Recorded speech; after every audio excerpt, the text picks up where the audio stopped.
Okay, Kumlan Block Gemara. Today's daf is Daf Tezvav and Masechta Megilah. We went through the 48 Nevi'im and the 7 Nevi'os, and then we're still talking about the Nevi'im. One of the Nevi'im is Malachi. So the Gemara says, Amar Rab Nachman. Nachman says a very interesting thing, that Malachi ze Mordechai. In fact, Malachi and Mordechai are one and the same. If his real name is Mordechai, why do we refer to him as Malachi? Chagis Chai Malachi. Shaya Mishnah Lemelech. He was like a Malach. He was superior. He was the second in command. So we call him Malachi. Says the Gemara, we're not happy with that because Megilah asks a question. It says in the pasuk, Baruch ben-Neriah, Zareya ben-Machsa, ben-Daniel, Mordechai Balshin, because he spoke both these languages, V'chages Chai Malachi. In the same pasuk where he mentions Mordechai, he mentions Malachi. So it's not the same person. Answers the Gemara, Kulon is Nabu Bishna Stein with the Yavesh. The pasuk says, and they all prophesied in the second year of the Yavesh's reign. Says the Gemara to Yufta. That is a good repudiation. So Malachi and Mordechai were not the same person. So, however, Tanya Malachi says, you know, Malachi was his name. He was Ezra, and in that same pasuk you quoted before, it doesn't mention Ezra's name because Malachi and Ezra were one and the same. And the Chachamim say that no, Malachi, in fact, his real name was Malachi. Nachman says, but it makes sense. In fact, you see some of the comments made by Malachi and some by Ezra, and they look very similar. That Malachi is Ezra. Where do we see that? See, it says, but Malachi in the Levites, Malachi says, Bogda Yehuda, I guess, committed treason. They betrayed us. This abomination took place by the Eden. Ubi Yishalayim, Kichil Yehuda Kodesh Hashem. Asher Av, that Yehuda went desecrated that which was sacred to Hashem that he loved. Ubal Bas Kelechot. And he went ahead and they married non-Jewish women, or they followed, idols. Uman Afish Noshim Rachel, who made a big deal about Eden who married non-Jewish women? It was Ezra. It says,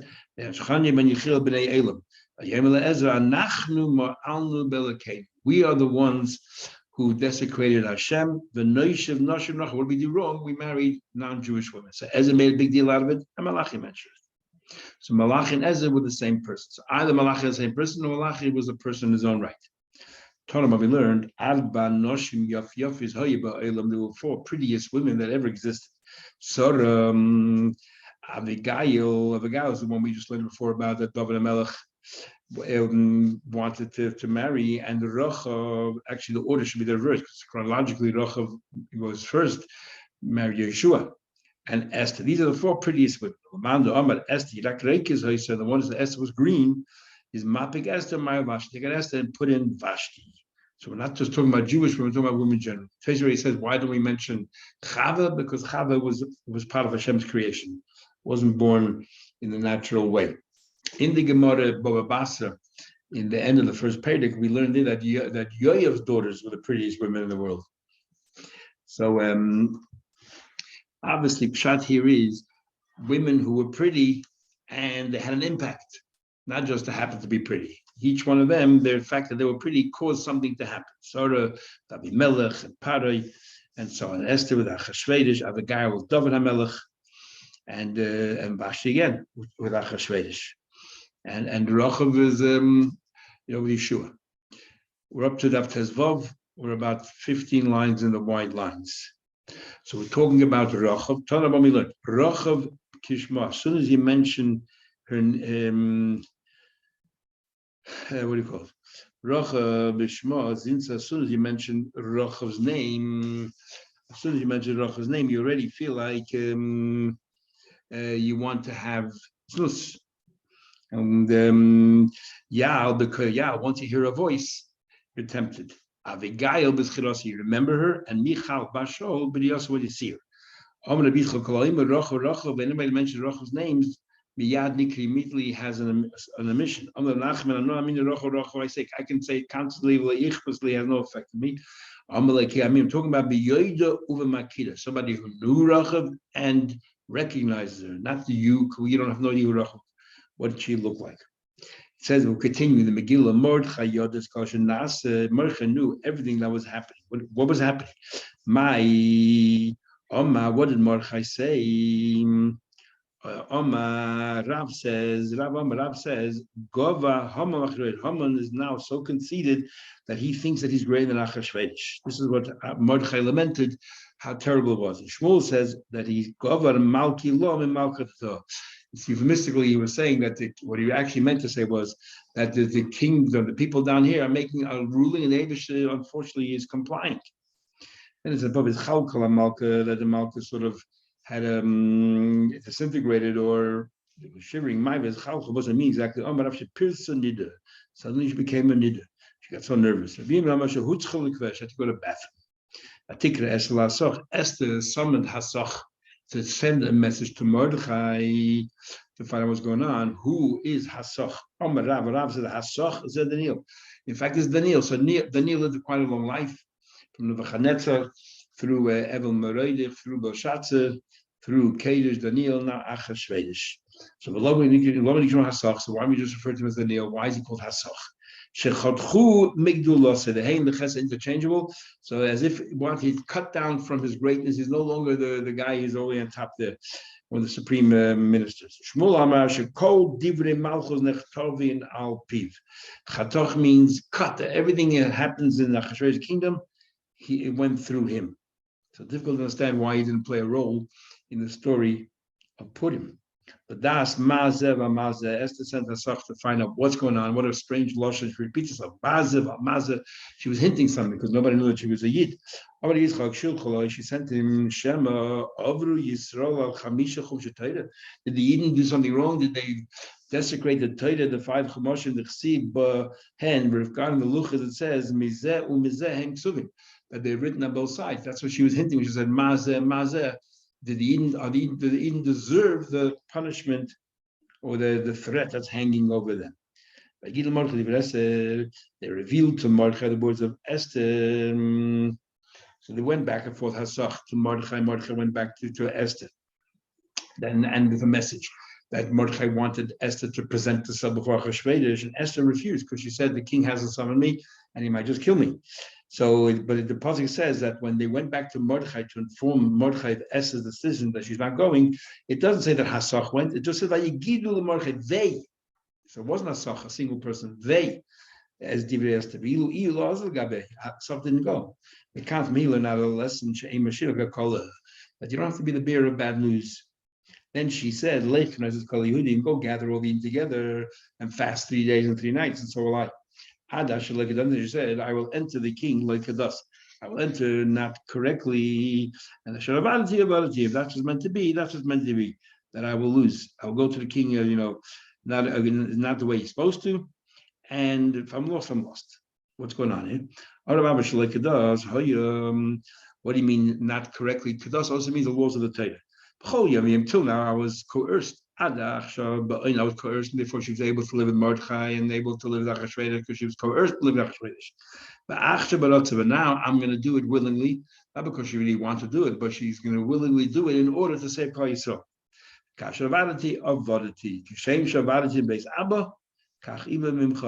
Just like I lost my family, so too I'm no longer able to live with you as well. Tais already asked, why didn't Mordechai just divorce her? And then later on, you can remarry again. Tais answered, Mordechai was scared. A divorce needs 2 witnesses, and people don't know how to keep a secret. And he was scared that word will get out. So the way Tais learns here, and the way the Gemara general until now was that no one, not a single soul, had a clue who Esther was, apart from Mordechai. That's what it seemed. And we'll come back to that later. Mordechai crossed over. What did we cross over? He crossed over the Torah because the 3 days also started at Pesach and the first 2 days of Pesach. So the first day of Pesach, which is Yom Tov, he transgressed the first day of Pesach. Now, why does the Gemara say the first day, not the second day? Remember, they were Shushan, Chutz La'aretz, they had 2 days. So he fasted, the Yudalit, Tezvav, and Tezayin. So I'm not sure why it says only the first day of Pesach. The Gemara continues.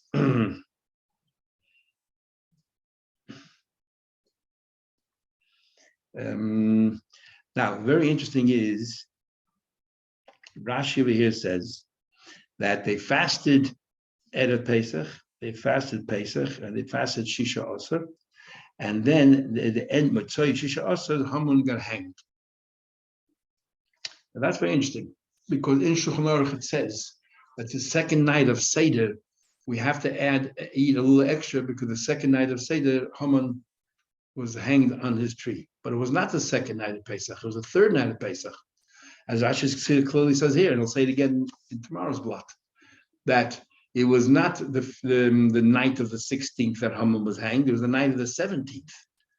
So why would Shulchan Aruch say that you have to eat extra the second night of Pesach, the zeicher of Tliyas Haman, of the hanging of Haman? Not sure. Anyway, it continues. So Vayav Morchi is that they fast on the first day of Pesach, which is Yom Tov. Shmuel says the Avad Arkumid Demai crossed over the other side of the river to tell everyone what's happening. He basically happened the third day, but Tilbush as a Malchus was on the third day, and Esther Malchus and Malchus. She donned herself her royal clothing, but it says she donned Malchus, royalty. Big the Malchus, but the said royal clothing. From maybe learn out, we already had it before. She put on herself the Holy Spirit. It says about Tilbash, it says there, the Ruach Lovches Amasi. So therefore, it's about Ruach Kaidish. Now that we mentioned Abba Lazar and Chanina, we're going to mention a number of things that he said. That the bracha of an ordinary person should not be taken lightly. We had this in the beginning of brachas as well. The two great leaders, were benched by ordinary people, and they were both fulfilled. These are they, David and Daniel. Who benched David? The bracha Arvana. Aravna benched him. The Chsiv says, Aravna Lamelech, and he benched him. And Aravna was a simple person. Daniel, the bracha the Yavid, the king the Yavish, benched him. The Chsiv says, that that God that you continuously bow down to, he will protect you. Just like I told you, a bracha of a head you shouldn't be taken lightly, so to the klol of a head you don't take it lightly either. The curse, Avimelech killed Sarah. Avimelech cursed out Sarah. You tricked me, so therefore it should be a cover to your eyes. When the sky Mizara, and it took a Bataka happened to her children, by he Kizok Yitzchak in old year became blind. Another thing that he said, that was different. First you have to put the pot on the stove, then you fill with water. First he puts the water in heaven, then he brings the clouds to bring it down. The coils to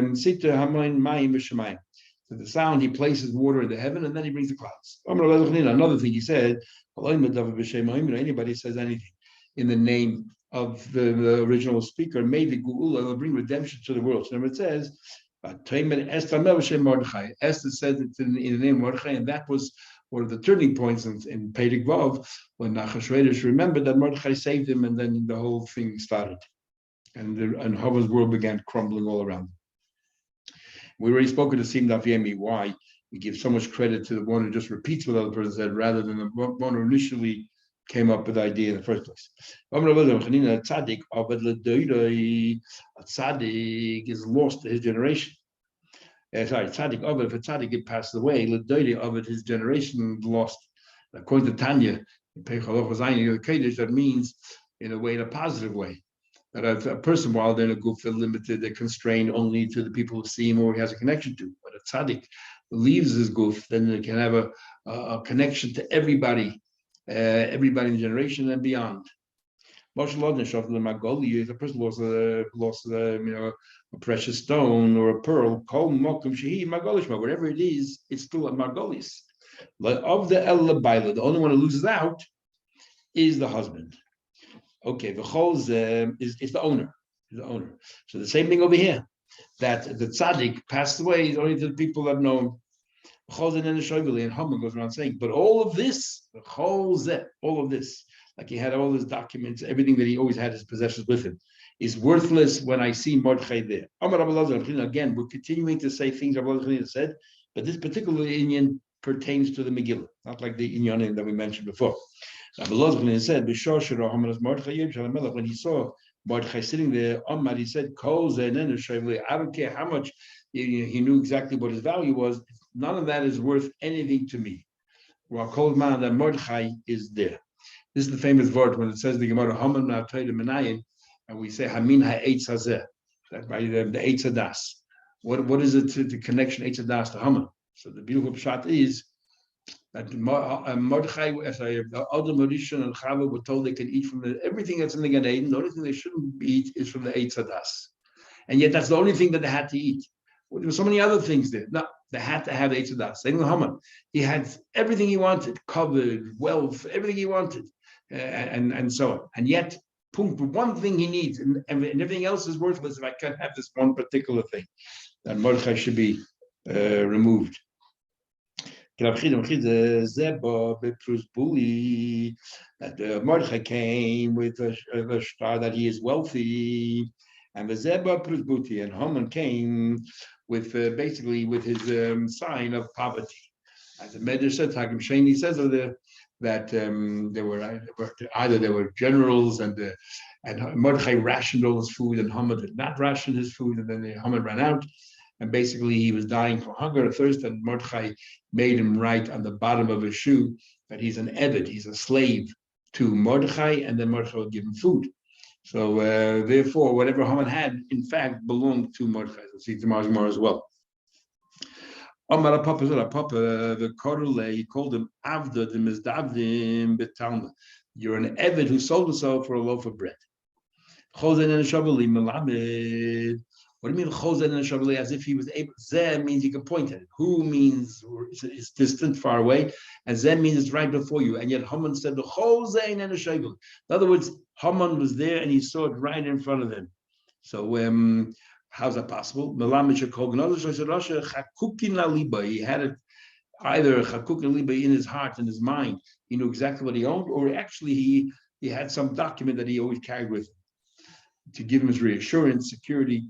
I saw Mordechai sing the and all of this that I have documented is garnish vert. Another thing he said, also that in the future the Habish is going to be a crown on every single tzaddik. What do you mean? It said, when that day on that very day, the Habish will be a crown. The Habish will be a crown for every tzaddik, for every good person. What do you mean lateretzvi? So he says for what? For somebody who has pride and glory. For those who do his wishes, so tzvi means from the word tzavi, or which means wishes, desires. For those who are anticipating his splendor and his glory. I would have thought that there should be a crown for everybody. The pasuk continues, what do you mean the remnants of his nation? Somebody who's humble and somebody who is has humility. But then the pasuk continues, what do you mean Luruach Mishpat? Es Yitzri. Somebody who is able to judge his yetzer. In other words, even though he behaved badly, he forces himself to do tshuva. And somebody who sits there on judgment, what that means, don din emes lamitay. What do you mean don din emes lamitay? So Tais already says in a few places, mentioned there as well. Emes lamitay. That sometimes you when you have Adam standing before you and a testimony, but you feel in your heart that something is not right here and it's not true, then you have to wait until you finally are able to tease out the emes of Amitai. But the Gevura, what's Gevura's emes? Gabra Yitzhak. Not that you didn't evade and then you true. You didn't listen to your Yetzer Hara. Meshive Mulchama, those, what does that mean? They're going back from war. What does that mean? Those are fighting the war of Taida. And the gates. What are the gates? Elu Tamid Chachamim Shemashkimin Umarivin. The Batik and the season bottom of Russia. They open the gates in the morning and they close it at night. What's the difference between the Eden and the going? Why are we saving the Eden? The difference is that we keep Torah and they don't keep Torah. So the minister didn't say to the Abish that the Rishonim amongst the Yidden Taka deserve to go to Gehenna. And he said, that these people also, they also made a mistake through wine, when inebriated of a toe, and what caused them to go astray? Old wine and paku pelilu. And they we had before that when Abigail told David Melech that they stumbled in when they in their judgments. A pokol Gehenna. And what does it mean that they're going to end up in Gehenna? It says, this should be Abigail told David, this should not be for you a stumbling block. The aim Pelila El Dayanim, so Puka is Gehenna. The aim Pelila El Dayanim. These are the Dayanim that if they don't do the right thing. It says V'nosim Pelilim, but Tamad V'nosim Pelilim. Says the positive further, but Tamad she stood the Chatza Beis Melech HaPnimi. Amar Blei Kimin she Gia Leveis Slami. As soon as Esther, she's walking towards Achashverosh. And when she went through the different the recesses and different inner rooms, she went through the room of all Avodas Zarah, and she lost the Ruach HaKodesh that we just learned before that she had. Amra, she said, Keli lama zavtani. The Eivishter, why did you forsake me? Shema atadon al sheikh meza. You're treating me, I have a breda, and you punish me, even though I did a b'shegig, like if I would have done deliberately. If I was forced into it, even though I knew what I was doing, but if I was forced into it, as if I did it voluntarily. Maybe you think that I didn't show enough that as I referred to him once as a dog. When did Esther refer to him as a dog? It says, save me from this dog. And so is referring to Esther. Is that why? As a result of that, she turned around. She called Achashverosh a lion. She never says she ain't it. So she got the Ruach HaKodesh back. He kereis hamelech says to Malkin. As soon as Achashverosh saw Esther, Amar Abiyechin Gimel Malache Hashodas Nizdamlo Beizashot. 3 malachim chanced upon it. Echad shigbi et tzavara. One of them lifted her neck to make her look much prettier. The echad shemosha chutz chesed aleh, another one who produced all this charm, so Achashverosh should be enchanted by her. And the echad shemotach chesed shabri. One of them extended his golden scepter. The kama how far? Originally it was 2 amas. Then midrash temasi became 12 amas long. The amnula al sheish, others say it was 16 amas long. The amnula al esi about 24 amas long. The masnita tona al shishi was 60 amas long. The chenato moitzi ba moshe shabas pari. And we find the same thing here by the hand of Apara. She stretched her hand out and suddenly it extended miraculously. The same we find by Megilah Daf. We find the same by Megilah Daf. It says, Shine the Shoim Shibarta, the teeth of the Shoim you broke. Shibarta, Ella, we read, Sheribapta, that you extended. And Ashi explains nicely, could have said Shen Rosha. By saying Shine is an extra Yud, and the Shoim an extra Yud Mem is 60. That's how we know 60 ams. Rabba Barufran, Amashim Rabba Lezer, Rabba Barufran, says name Rabba Lezer, Shishoma Merabe, Messiah, 200 ams. What exactly they're arguing, I'm not sure. Ask up to half my kingdom, the Teos will happen. What do you mean half my kingdom? Chatzi HaMalchus, Veloy Kol HaMalchus, half the kingdom, not all of it? Veloy Dovos, it means not something which is right in the epicenter of the Malchus. My new is that Binyan Beis Hamikdash, the Binyan Beis Hamikdash, and the Binyan Beis Hamikdash in Shalayim, which is right in the middle, because we said in Gemara Yuma that the Ephraim Shia is right in the center of the world.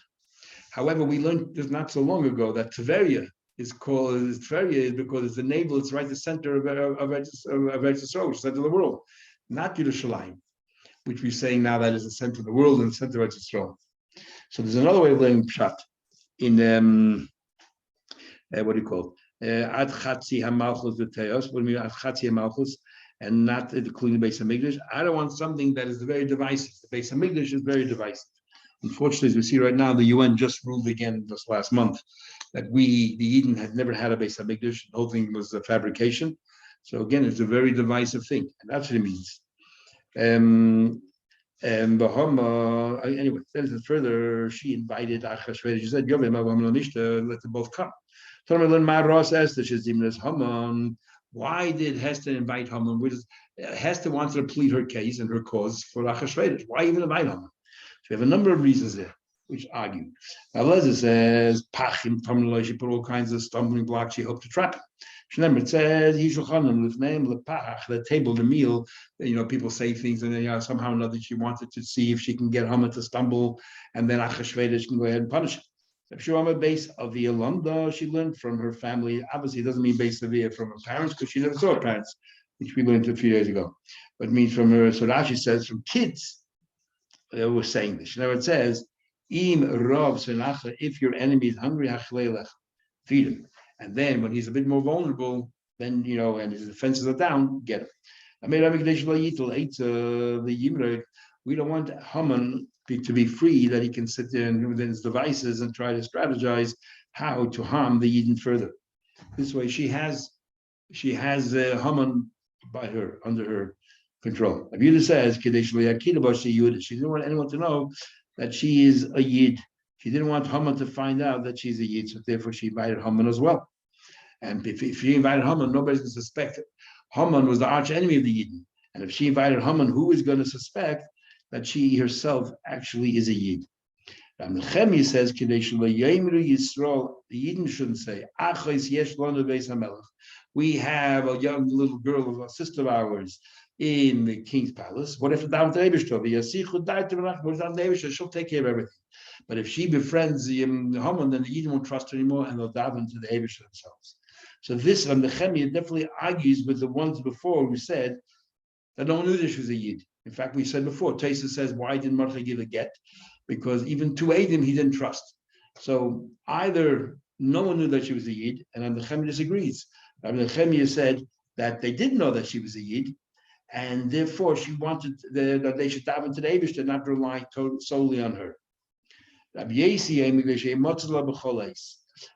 said that he wanted that he should be available all the time whenever she needed.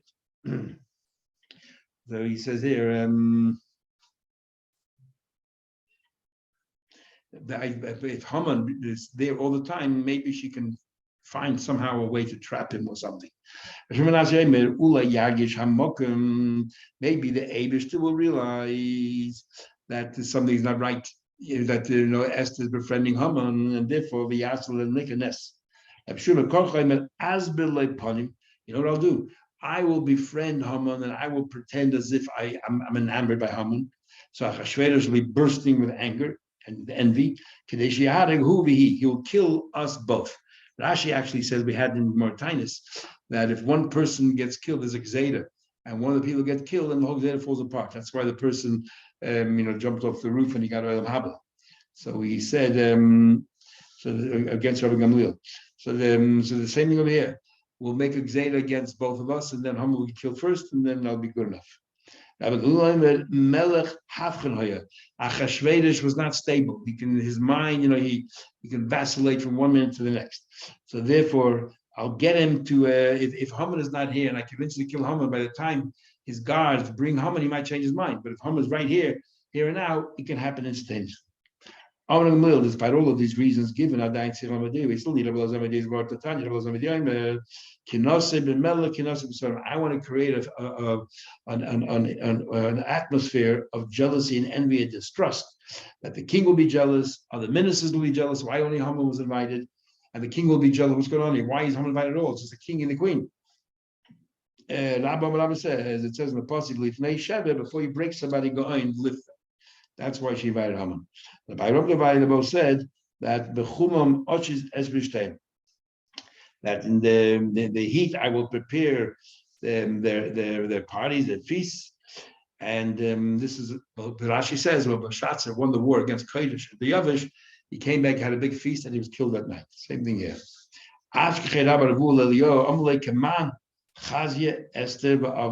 So we have so many reasons here. Which one's right? They're all right. All of these things went through her mind. Haman related to his family, all the coven, the wealth he has, and so on. How many children do he have? He had 30 children. Asara mates, 10 died. Asora Nitlu, 10 were hanged, as it says in Megillah, and Asora Mechazin al Psachim. 10 became so poor and destitute they had to go and beg by the doors. But Abban and Amri, Oisan Shemechazin al Psachim, in fact, Shivma. They weren't 10, they were actually 70. How do I know that? See, the Pasuk, Sveim Balechim, those are full with bread. They hire themselves out. So Atiki Sveim, don't say means those who are full, those who are sated, Ella Shivim. Read it as if it says 70. In fact, there were 208 children in total. How do I know that? It says he told them about V'roiv Bono, and V'roiv Reish Beis Vav is 208. V'roiv B'gematria Mosen V'roiv B'gematria Mosen Aboas. It says V'roiv. V'roiv is 2 vowels. So it's, in fact, 214. It's written V'roiv without the vav. But Laila, who that night noticed the king stirred in his sleep, he couldn't really sleep. Says the Gemara, Here we're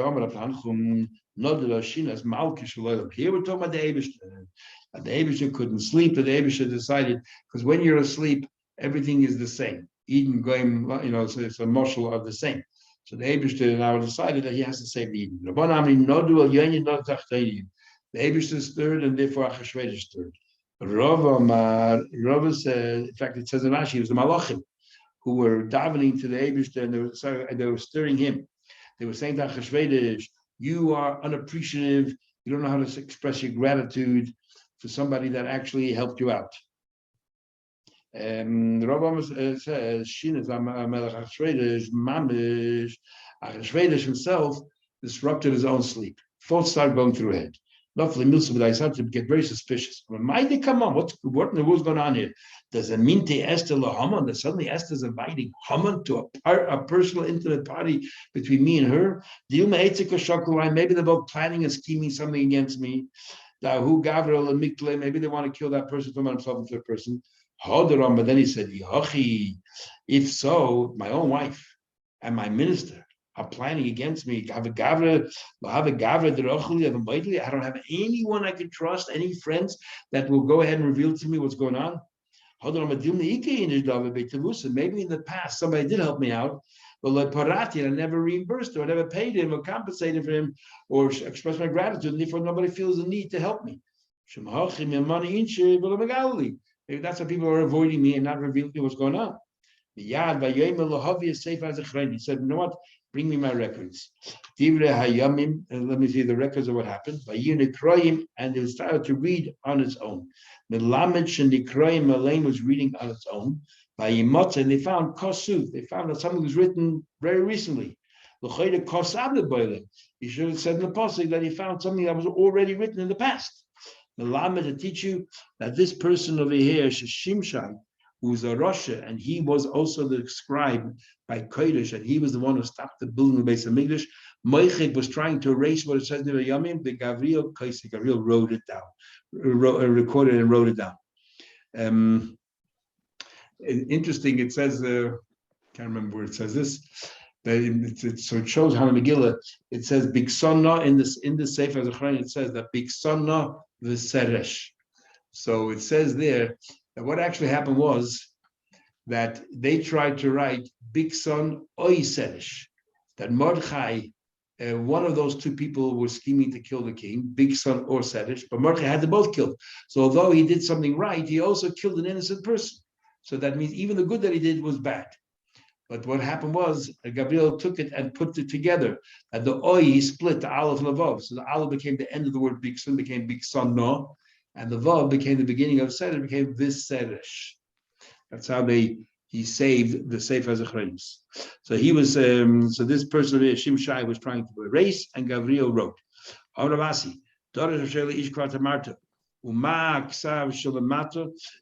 he said over there that